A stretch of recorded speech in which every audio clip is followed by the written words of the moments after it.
hear the popping of the spluttering there of the 7-cylinder right aircraft engine.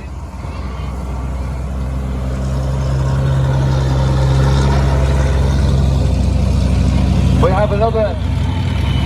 have another extremely rare vehicle here today, and it's coming round the top of the arena at the moment.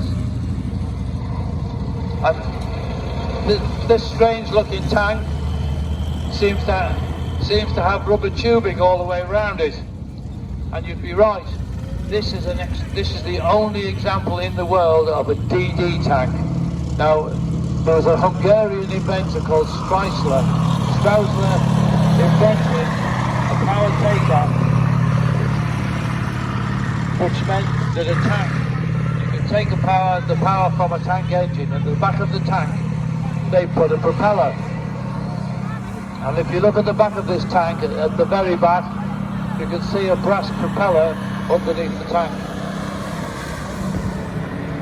Straussler had the idea that if you put a canvas screen around the tank, but they were actually built, there's about 12 built out trial vehicles, and they trained the first DD crews. The DD tank was actually applied to the Sherman, or the principle was applied to the Sherman, and of course these vehicles were used on D-Day with varying success. The British and the Canadians were very successful in this. It's not so, because they were launched too far out, the tide turned.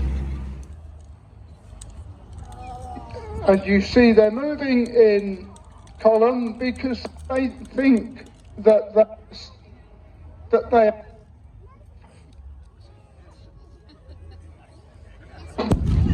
both advancing in single file.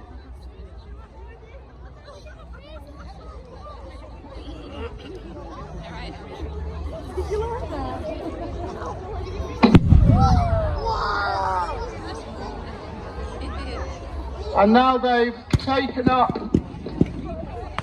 their firing positions, having come up, and they brought down some artillery fire on the German position, and they're also using a mortar to attack the German position. We're a little recreation of the past and our way to try and commemorate, celebrate and educate visiting public who come to Yorkshire Wartime experience. So hopefully you've all learned a little bit about the First World War, and we've visually given you a little bit of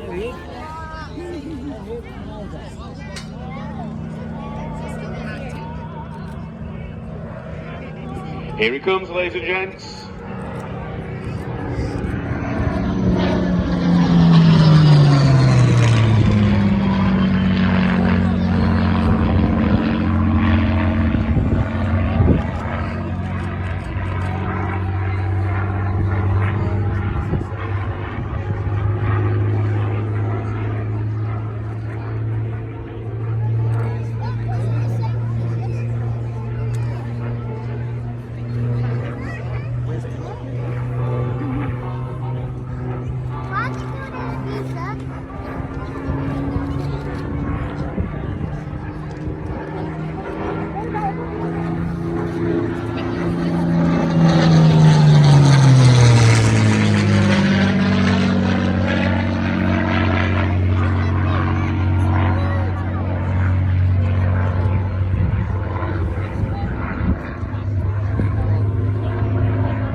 There you go, ladies and gents.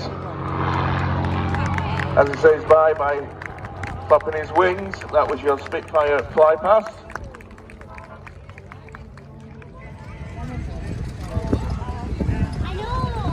Finish your pimp, Bob.